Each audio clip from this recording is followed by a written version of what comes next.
So now we have come to the brochure project, and that we are going to do in InDesign. I just opened InDesign and I'm first going to show you how to set up your document. You're going to go to More Presets, and then you're going to go to Print, and then you're going to say View All Presets, and then you're going to select A4, and you're going to click Preview and move this over to the side a little bit. And we are going to change measurements once while we are doing this, but at the start it will always start with picas. You go to millimeters, you have a portrait type page, you have facing pages, and you create an odd number of pages. So it could be 3, could be 5, could be 7, could be 9, but it always has to be an odd number. So I'm just going to say 3, and you will know why this is when we actually start working on the project. Then we come to columns, and here you are going to put in 12. Okay, and now it has created 12 columns here, or rather it has created let's see, 24, 23 columns. Some of them are a little bit wider and some of them are narrower. These are the gutters, and we'll talk about that in a minute. And these are the actual columns. Let's see. We are going to open up the margins. We are going to forget about bleed and slug, although that is important when you start working in real life, but you will learn about that as you are actually creating real brochures and things like that. I'm not going to go into that right now. So now we are going to look at the margins. By default they will be something like 12.7 or 12.5. This is all linked. So we have now unlinked them. Now I've linked them again, and we're going to make everything 20. So that's 2 centimeters, okay? However, once we have done that, we're going to unlink this, and the inside, which is this part here, we're going to make a little bit narrower, and I will explain to you why that is in just a minute. Now we go away from millimeters and we go to points, because we want to look at the column gutter, which is this thing right here, and that we are going to make a little bit bigger. We're going to make that 15. So now it has become a little bit wider, as you can see, and then we're going to say create. And what we have now created is actually one single page at the top here. That's the cover, and then we have double pages here. So if I move down here, and if I look at all of this at the same time, let me actually zoom out, then we are actually seeing the matrix, the basic structure on which we are going to be building our brochure. And as you can see, the inside is a little bit narrower. This is a total of 3 centimeters, and the outside margins are 2 centimeters. And that is basically how you set up your document. Now I want to show you why the inside of this is narrower, why we need to make it narrower. So 3 centimeters all together, 1.5 this way and 1.5 this way, whereas this is 2 centimeters. So there's a reason for that, and the best way to show that to you is actually to show you a magazine mock-up. Now this central part here is where we actually have this right here. So this area right here is actually this area right here. And if you notice, now whoever made this mock-up left all of this equal. So this is equal to this, to this, to this, to this, on the bottom also. And what happens when you do that, obviously this is not somebody who's very experienced as a layout designer, then you end up getting a pretty big gap in the middle. And in order to prevent that big gap from happening, we actually make this inside bit a little bit narrower than the outside bit. That's the reason for why I asked you to make the inside narrower. Now I gave you measurements, so the measurements that I gave you are 2 centimeters on the outside, 1.5 on the inside, 12 columns, and then the gutters, the column gutters here are 15 points.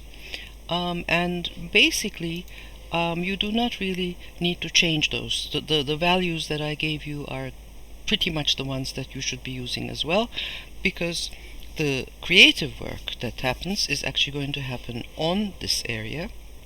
How you determine these values, if they are very, very different or very interesting or very extraordinary, is not really here or there. It's always the same thing, pretty much. So you can just go ahead and use my values and set up your documents looking exactly like this. You set up with 3 or 5 or 7 or 9, but always an odd number, because what we want is we want one single one to be up here, and that's the cover of the brochure. That's the outside. So let me see. So that's this here. And then we want facing double pages on which we actually construct our layouts. So always make sure that you have an odd number, 3, 5, 7, 9, like that, and not an even number, because then it will actually start with a double page and you won't have a cover to work with. So that's how you set up your document, and what we will look at next is then the structure of the columns.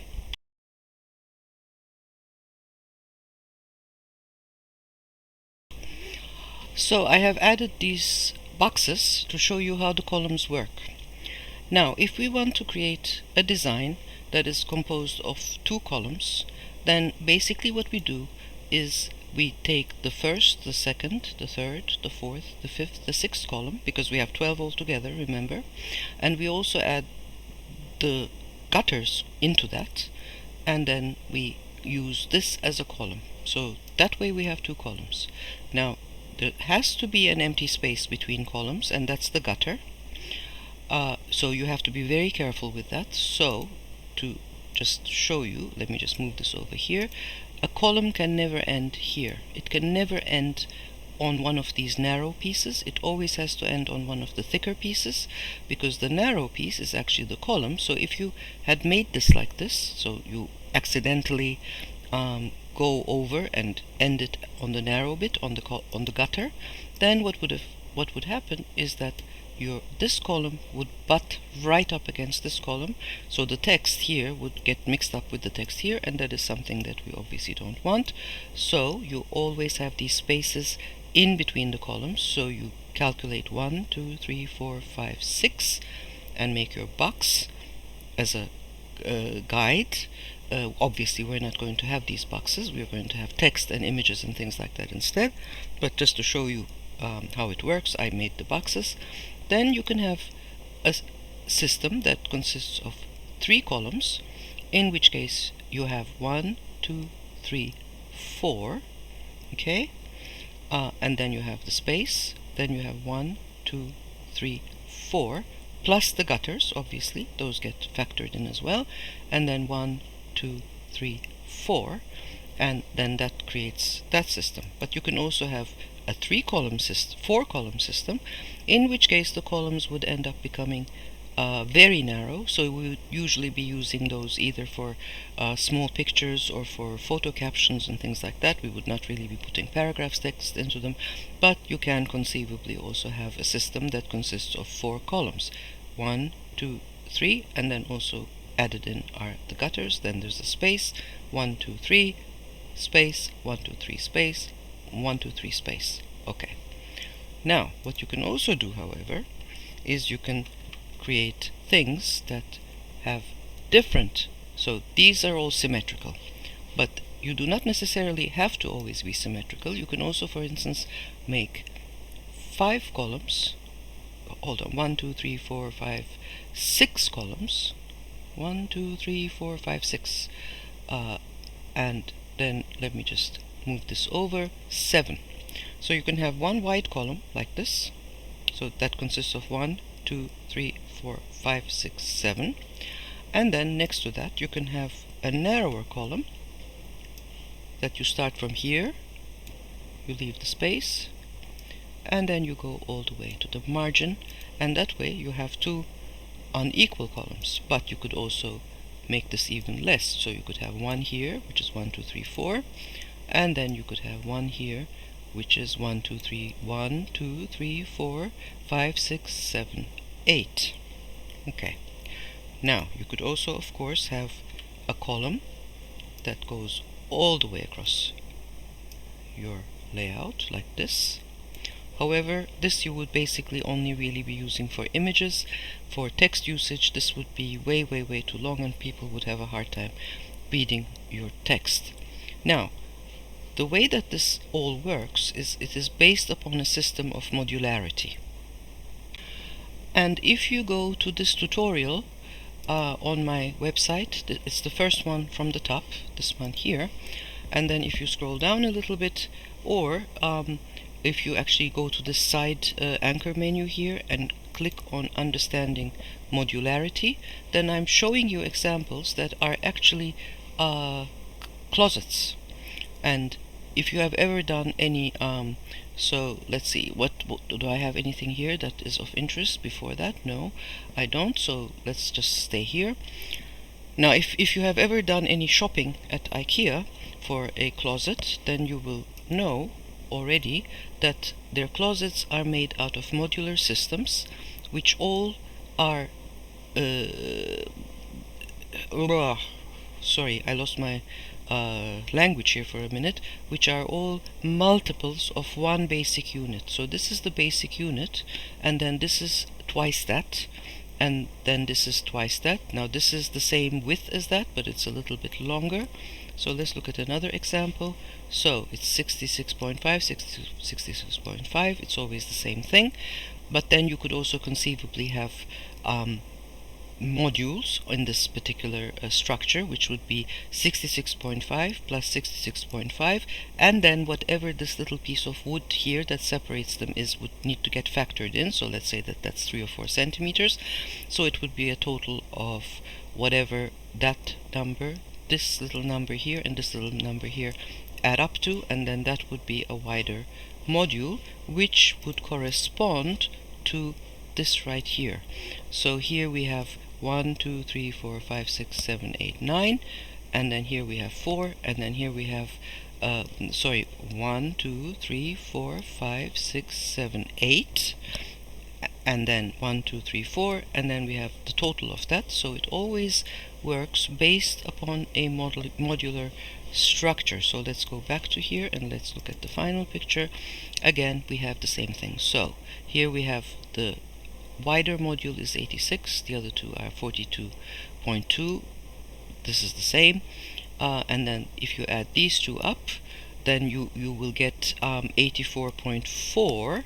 However, you also have this little bit here which you need to add to this number to get this number. To get the 86, you need to add 42.2 plus 42.2, which, like I said, is 84.4, which is less than 86, but then that gets added in, and because that is the same thing as this column right here, which is why we have added in the columns when we constructed our page. So now that we have an understanding of how the column structure works, we can now continue on to the next thing in InDesign, which is actually putting the text onto this page according to this column rule.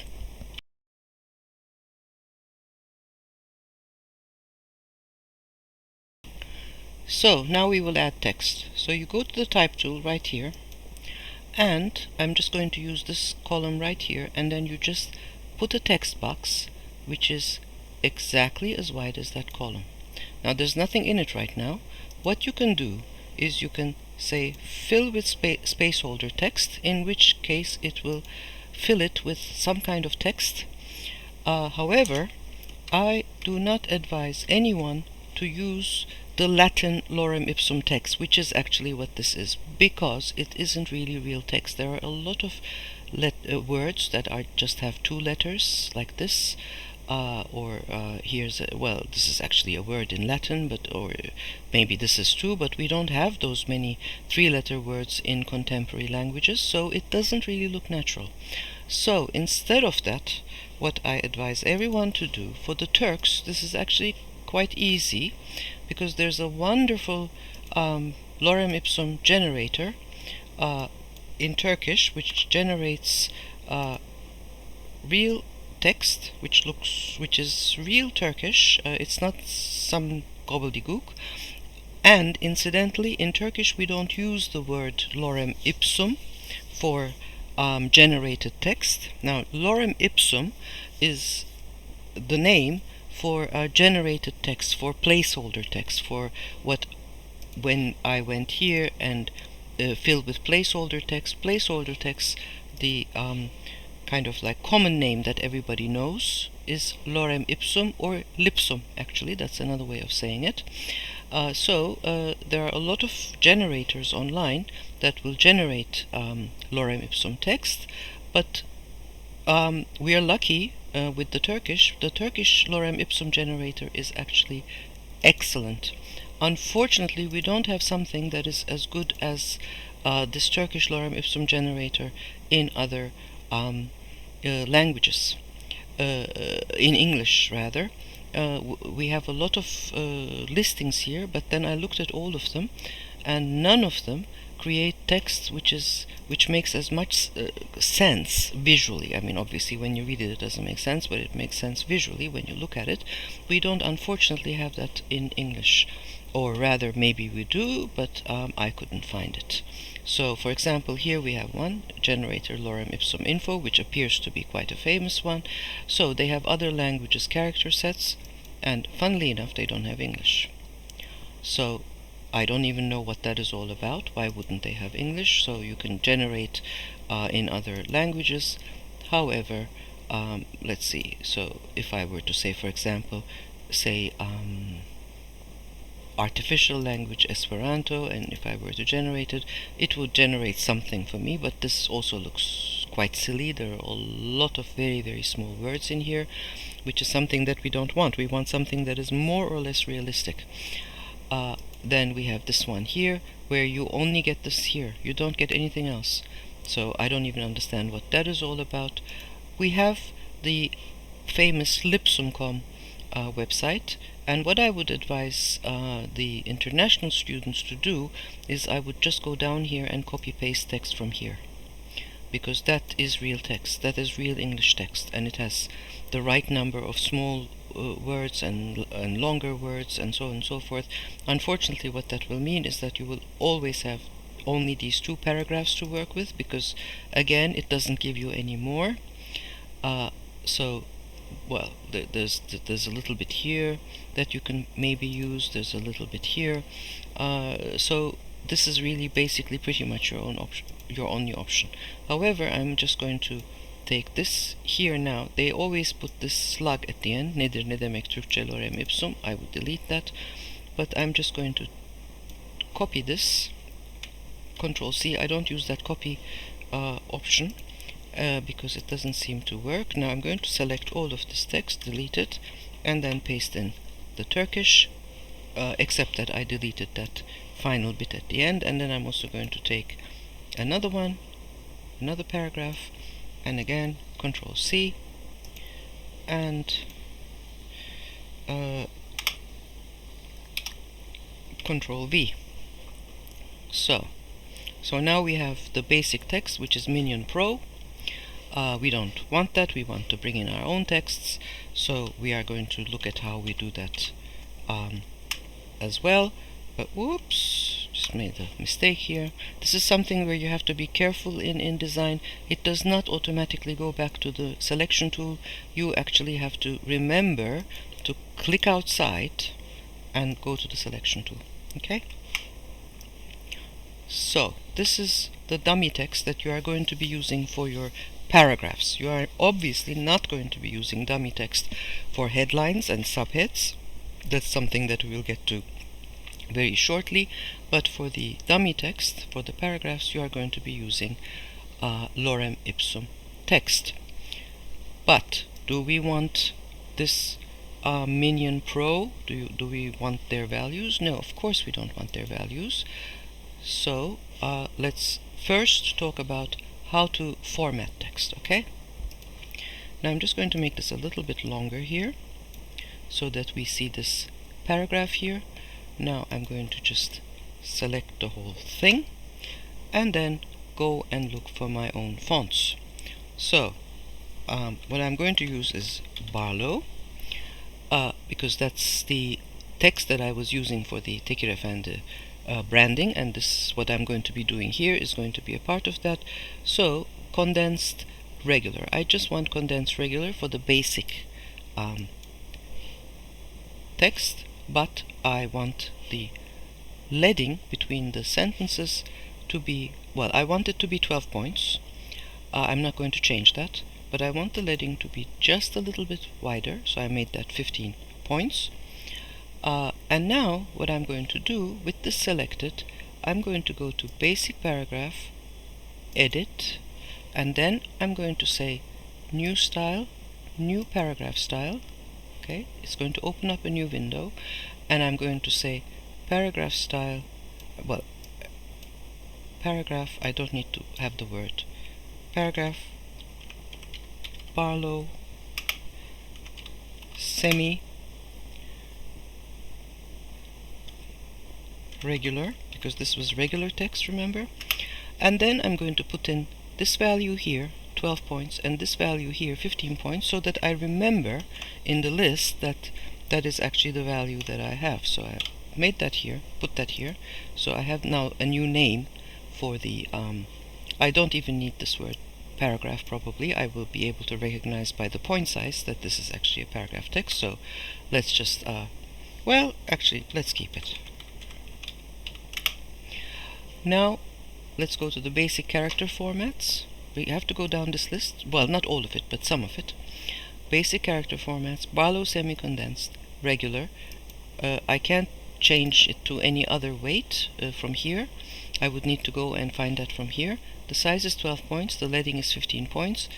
The tracking, what I have for the tracking is 0 right now, and I'm going to keep it like that, but I may need to go back and edit this. I'm going to have to take a look.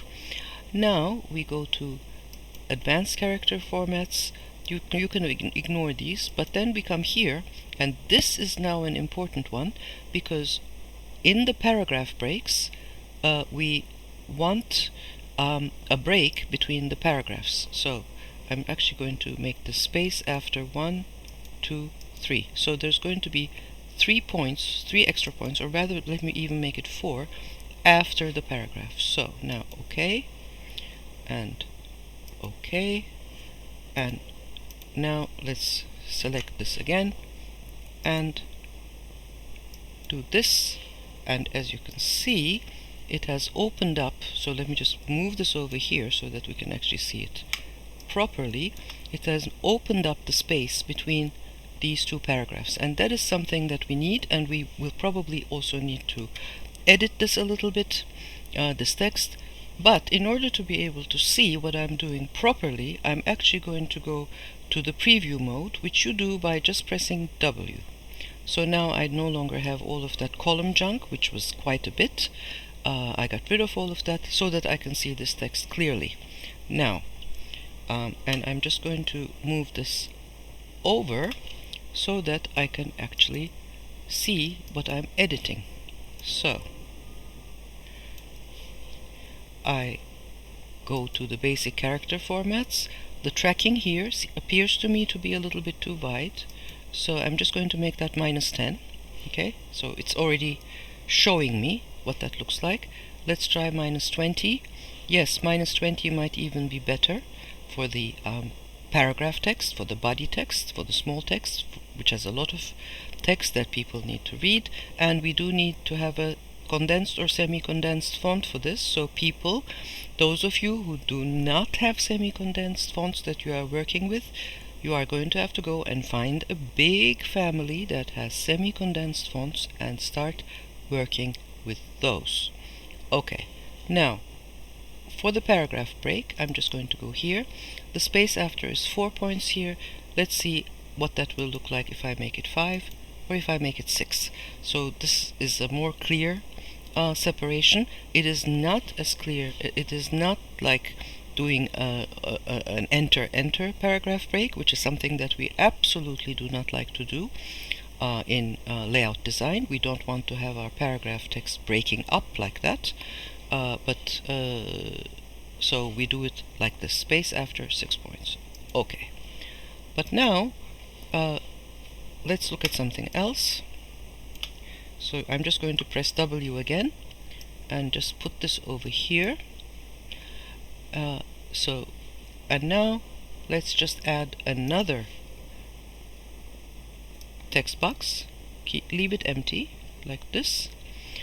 What we want is we have more text here. So we have this little plus button here which tells us that we have more text. There's more text down here. So when we click on that and then we go into this new box that we created, it actually gave us more text, except that there was very little of it, so we're only seeing a tiny little bit. But if I were to reduce the height of this, this would automatically spill over into here. So you connect one text piece to the other by doing that.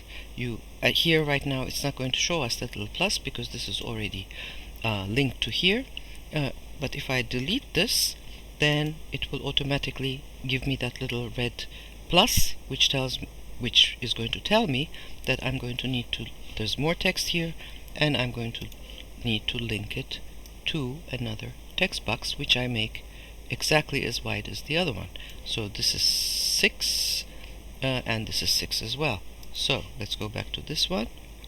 Let's click on here and just put that in here. So that's how you actually move text from one place into the other. Now let me just show you one more thing. Let me add, I just want to show you the difference between this and an enter paragraph. So I'm just going to take all of this here, or actually rather, let me not do it that way. Let me again do it bit by bit. So this here, it went back to that Minion Pro because it's not formatted. So take the other one and just add it here. Now if I do and actually let me just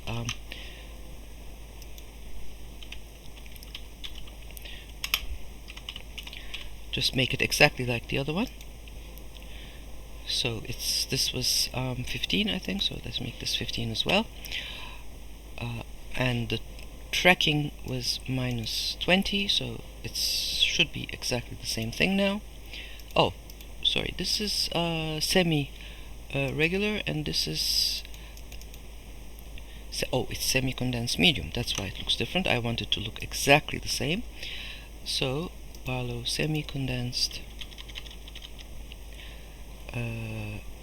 regular. Okay, now we have them exactly the same, and now I can show you what the correct paragraph break is, this, and what the other one would look like if I were to do it in the other way, which is with enter. So I make one enter, and that's obviously not going to give us enough space. So what people do is they make 2 enters, and then they have this huge space in between their paragraphs, which breaks up their paragraph continuity. So you always need to do it properly like this. So you copy paste some dummy text. If it's Turkish, then by all means use that link, and I'm going to give it to you. And then what you do is you format it. You decide on what the point size, well, what's the font going to be. For a paragraph text, it has to be a semi-condensed or a condensed font so that it's legible, so that people can read it easily.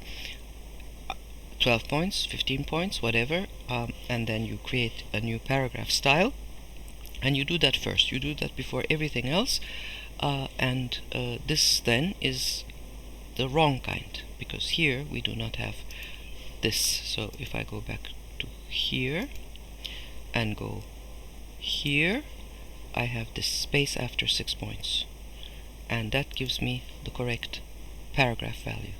Okay, so that was the paragraph text, and then we're going to look at how to create more paragraph styles and headline styles next.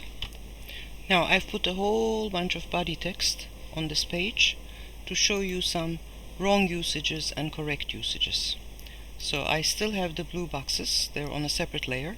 You can add layers and put things on separate layers and copy paste or cut and paste from one layer into the other, so that's a very good feature that you should be aware about, and then you can just add a new layer from here, or if you want to delete a layer, which with the blue boxes I may eventually do that, then you can also do that from here. Now, what we have up here, let me just pull this back in. We have 3 columns, and then I have basically just taken the text from here and put it here and put it here.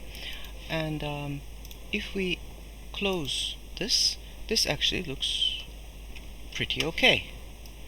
Now we have fairly wide columns, gutters rather, and incidentally the gutter in Turkish is oluk, and I forgot to say this previously, but Lorem Ipsum text in Turkish lingo is actually called mıgırca. We don't really use Lorem Ipsum, we use mıgırca.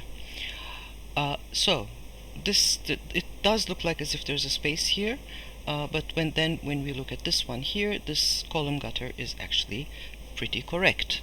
So here, let me see. Oh, oops, hold on, this was not properly aligned. So now it's properly aligned to the box, and that is why I had that problem there. And this now is properly aligned to the box. Yep. So if I just do this, then this spacing actually looks pretty good. Now these columns are wide enough, because there's only 3 of them, in order for me to be able to do this. But if we go down here, now here we have 4 columns, which means that each column is, hold on, let me just make sure that I have everything exactly where it's supposed to be. Yes, it is. Great. Let me just close these guides again. Now these columns are so narrow that when I try to flow a paragraph text or a body text into them, it starts to look really weird. So because there's just simply not enough space for the sentence to actually form itself like they are doing here. Here it's okay, but here it's just too narrow. So these very narrow columns, if we have a 4-piece system, we would really only use for things like captions, photo captions, and or very small size photographs, and we will get to that eventually. Now here, what I have here is I have the same text, and I have it running over a column that is actually made out of 1, 2, 3, 4, 5, 6, 7, 8. So it's an irregular column. And then what I did is I made this text flow into here. And now let me just close these, and let me also do this. And now this doesn't look right. Now you could put other things in here, pictures or a headline or whatever, and yes, headlines do not always have to be at the top of the page. In fact, it's not a good place for a headline to be on the top of the page when you are talking about editorial design. We're not writing papers where the headline would be on the top, obviously. We are doing layouts, and there the headline usually goes somewhere in the center, and preferably on the left-hand side of the page, although that is not always the case. But anyway, to go back to here, now when I have this flowing into here, we don't really get a good connection. So let me just zoom out. Our eye does not automatically connect this wide thing here with this narrow thing here, and it should. So what we would need to do is, in order for that to be correct, we would need to move this column over to here, and then, hold on, let me just go here.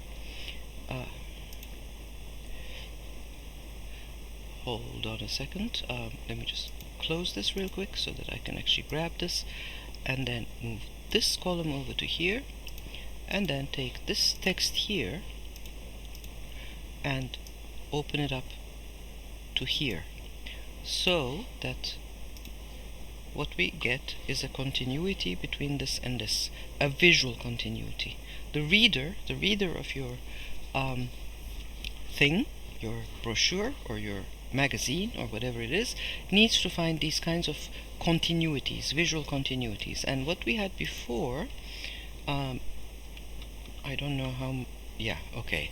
So what we had before is this, and that is not working because it is not giving us that visual continuity.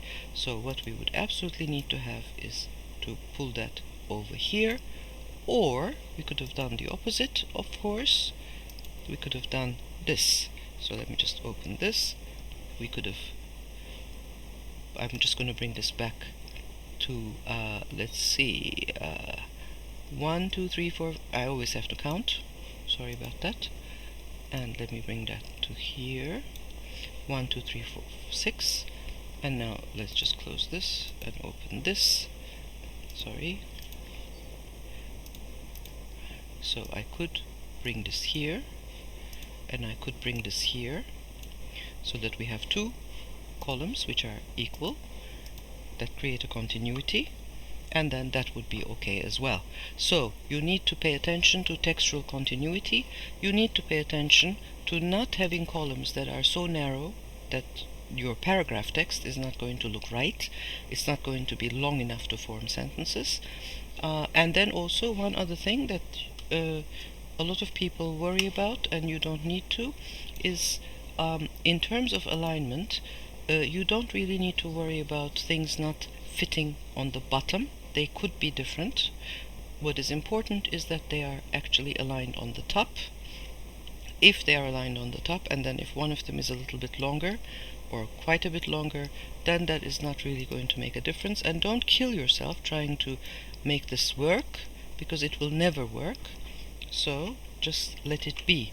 The important thing is that you have the correct leading, this distance between the sentences, and then if one of them just spills down a little bit, that is not going to be the end of the world, so don't worry about that at all.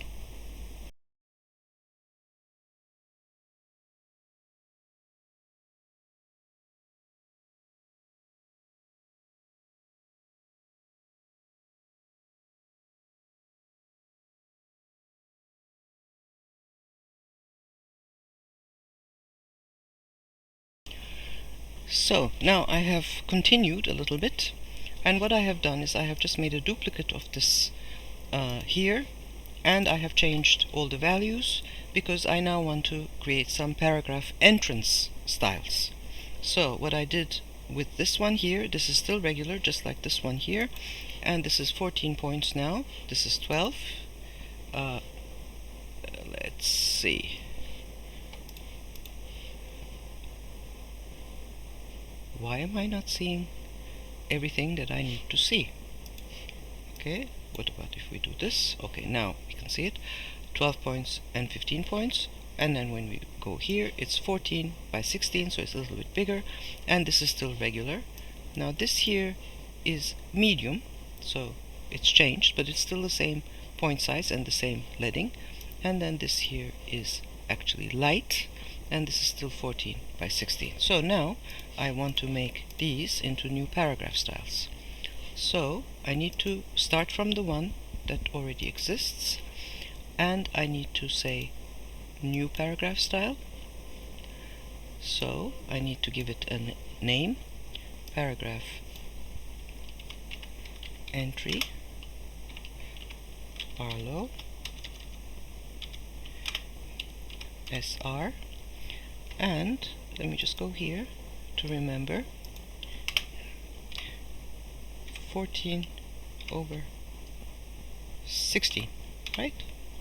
And I should still have the space after 6 points, which in this case may not be enough because the point size has increased, so I'm going to put that up to 8 and say OK and OK.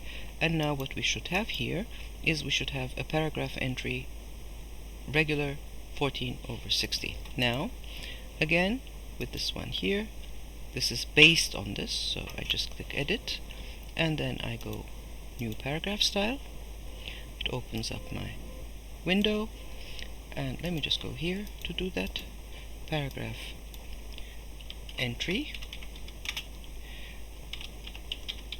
Barlow, semi-condensed, M, because it's medium, but it's still 14 over 16.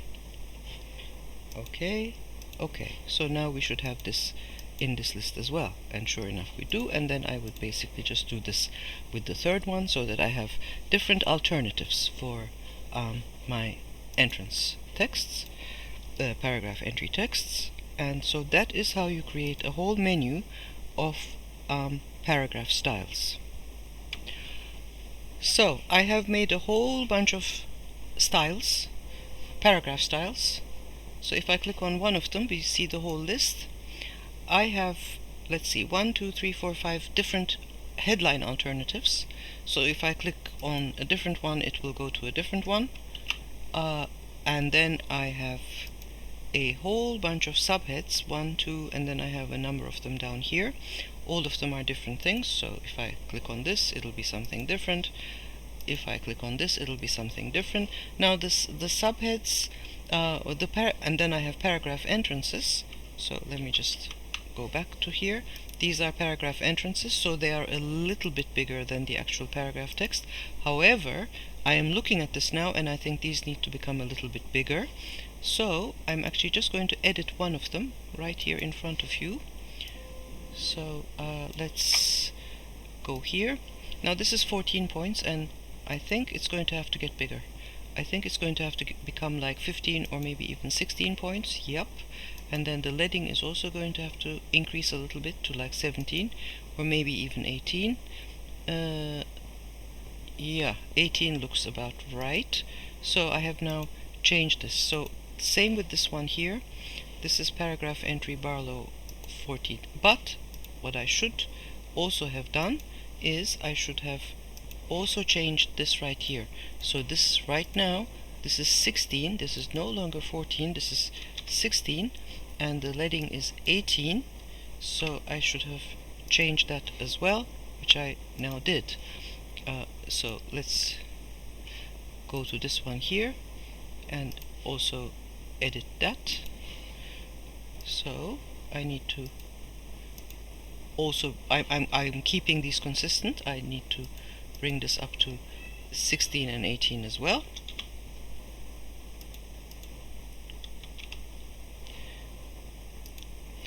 And I would also need to do it with this one. I'm not going to do it right now. Now, my advice is for all of you to create a style sheet like that with more things than you need. You can always delete them. It's very easy to do. You just go to here, paragraph styles, and if there's one that you realize you're not using, you can just delete it right from here. But in the beginning, it's a good idea to have actually more than you need. Now, I have also alternatives that are all caps. So when you actually create a style like that, so the all caps, hold on, so the all caps you would be clicking from here, obviously, and then when you come here and you go to basic character formats, it's already going to say all caps here, but you could obviously change that to small caps or whatever. I'm not going to do that. I'm going to leave it at all caps. You could put an underline, you could put a like this, for example, if you want to. Sometimes these things look very, very nice actually, but then I wouldn't put them in the character style, in the paragraph style. I would actually do that manually because I may not want to do it all the time.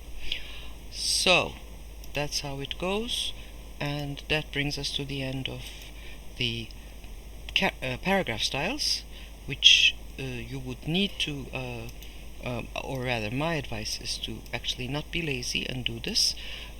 Now, obviously, as you are putting your layout together, you may want to change certain things, that you may want to go back and edit them, just like when I realized that these things are much too close to the body text, so they need to become a little bit bigger to become paragraph entrances. And now that I'm looking, they may even need to become a little bit bigger. So let me just go back and basic character formats. How about if I make this 17 points and then increase the leading to 18 and also change this right here so that I know exactly what it is. That's also important. And then you will find a very easy kind of way of just adding text. Okay, so we are now going to continue on to how to place images, and that will effectively bring us to the end of the basics of InDesign and basics of setting up a layout tutorial.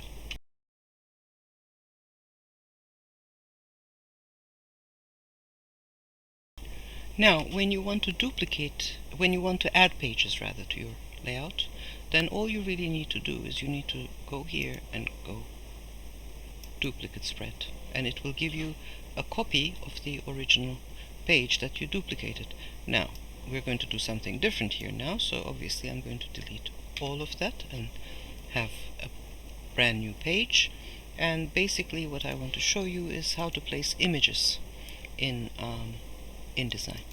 So the basic way to do it is you go to place, and then let's see, I have all of them here.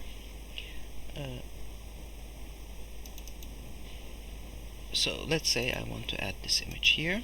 Now it's going to come like this, and then it's going to show up in a huge big way. So you're going to have to zoom out in order to be able to fit this onto your page, and you hold down your Shift and your Control key. Now this is really important, people, because if you don't do both of them at once, then if you only use Control, then it will do something else, and I'm going to show you what that something else is in just a minute, after I have actually scaled this down to the correct size. Now again, I keep holding down the Shift and the Control key in order to scale it. So let's say I want to have a full page spread that's going to cover the whole page, because you can do things like that, and then you can add text on top of it and so on and so forth.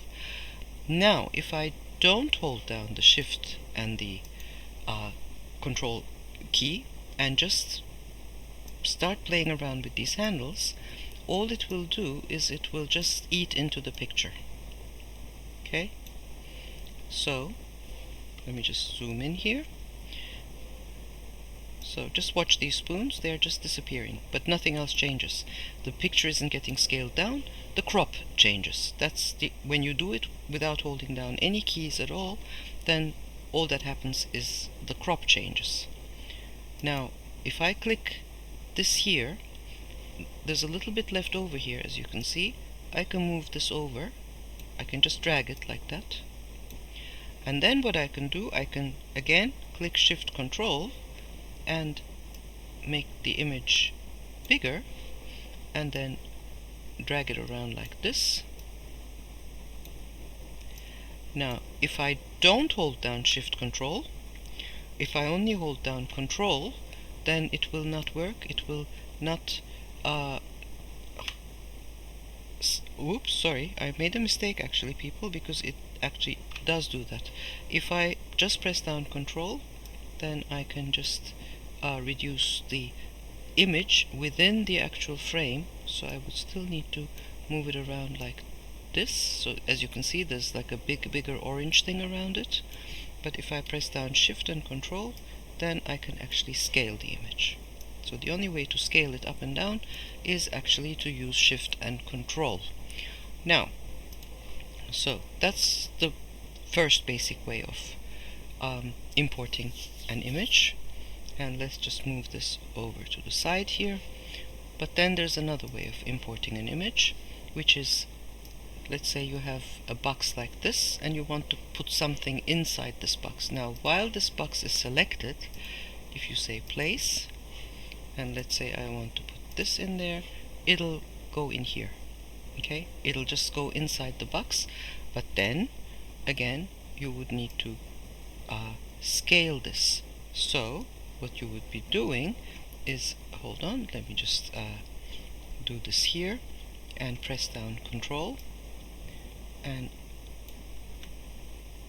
actually, hold on, I need to press down Shift and Control. I get confused about this stuff myself, so don't worry about it. It takes a little bit of time to actually figure it out, how this works. It's got a funny kind of thing that works with keyboard presses, but then you can again move it around like this inside a box.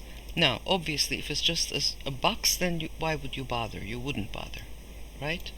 However, how about if you, for example, want to put it inside an ellipse, and then you would, I'm holding down the Shift key so that I can make a perfect circle, because I'm not terribly fond of things that are not perfect circles. Ellipses, I don't care about them that much.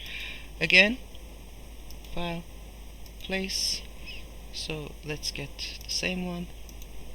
So now it's in here, and now if I hold on, I need to hold it like this so that I need to click out and then click in that inside that circle here. So now I have the full frame, and now if I scale it down, holding down Shift and Control, don't forget that, and then you will have it inside a circle.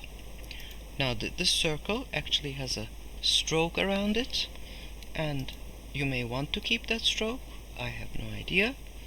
So hold on, no, actually it doesn't have a stroke around it. I just cleared that. But let's say you want to have a stroke around it, then let's see. You would go to swatches first and then select a color. So let's say I want to have it black. Not that I really want to do anything like that, but just to show you.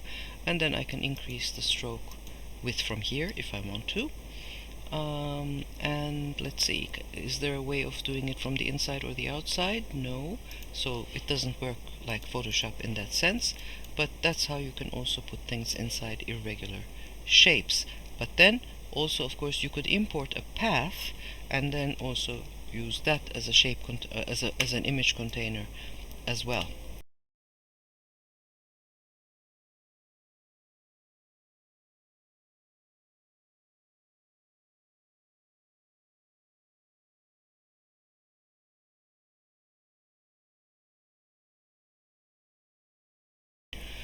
And now the final thing for the introduction to InDesign and basic layout prep work, because this is prep work that we're doing, is also how to add colors. Because as you can see, InDesign does not have a lot of colors that we can play around with, just the basic CMYK colors, which actually you could create any combination that you want out of those. So basically, if you just open this like that, and then just go to HSP, which is the one that I like to use, and then play around with different hues and brightnesses and so on and so forth. Well, how would we actually add this? I am not sure about that right now. So let me just new color swatch. Okay. That's how it works. Sorry about that, people. So let's just go back to what I was doing just now, and then you just play around with stuff, and you change whatever it is that you want to change, and then you just add it, and it'll just get added onto here. Not that this is a terribly fantastic color, so I'm just going to unnamed swatch. So okay, so there's just nothing here now. But the smarter way to do it is actually to take this here, the eyedropper tool, and I actually already clicked on this on a place here. You just click on an image, but I'm just going to click on this image now, and to get this color scheme, or actually in fact I'm going to, let's see, can I find a better place? And then if I go down, then I also have a whole other scala, but let's just stay with this one here. So let's say I want to add this to the swatches, so I already have this right here, and I'm a little bit surprised that this actually worked, because now let me just to start over and do this.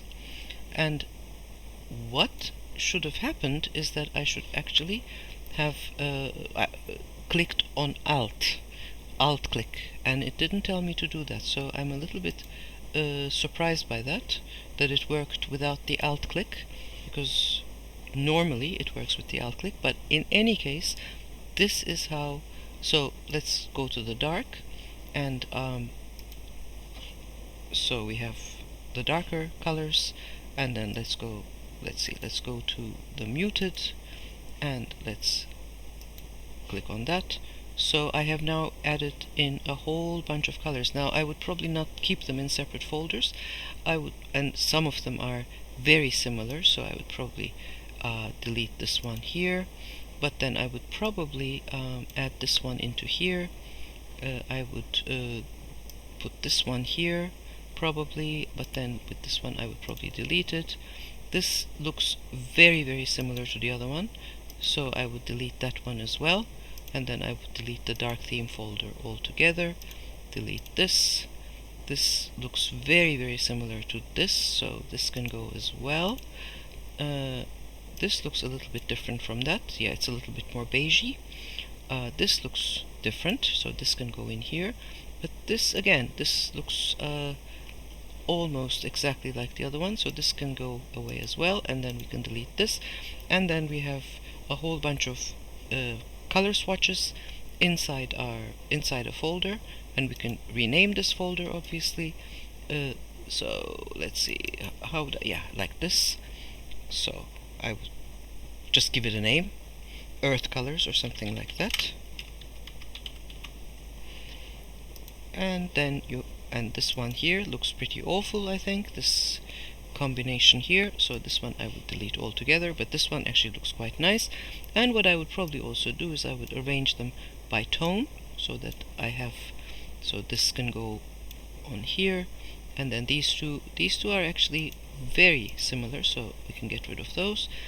And then we have our color palette. Now also what we can do with this one, we can just say new color swatch, and then again go to HSP, and let's say I want to increase the brightness of this a little bit, but I want to decrease the saturation, so I want to have a different kind of orange here.